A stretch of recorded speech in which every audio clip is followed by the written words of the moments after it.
Mga infra project na hindi pa natatapos, maigting na pinamomonitor ni Chief Minister Abdurraouf Makakwa.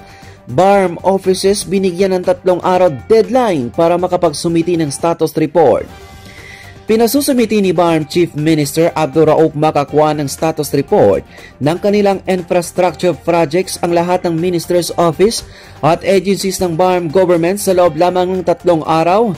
Kasunod ng ipinalabas na OCM Memorandum Circular No. 0070 nitong araw ng Lunes, June 16, 2025. Kasunod umano ito ng mga ulat na mayroong iilan na mga proyekto na pinondohan noong pang 2019 ang hindi pa natatapos hanggang ngayon.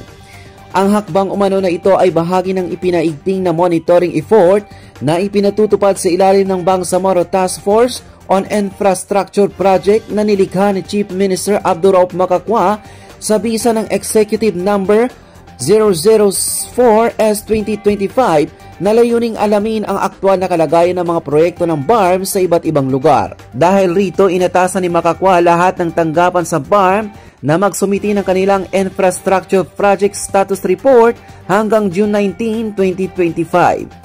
Inaasahan ng Makakwa Administration na sa pamamagitan ng inisyatibong ito ay mas mapapabilis ang pagtukoy sa mga proyektong natapos, naiwan o kailangang tutukan bilang bahagi ng commitment ng BARM sa moral governance at effective public service.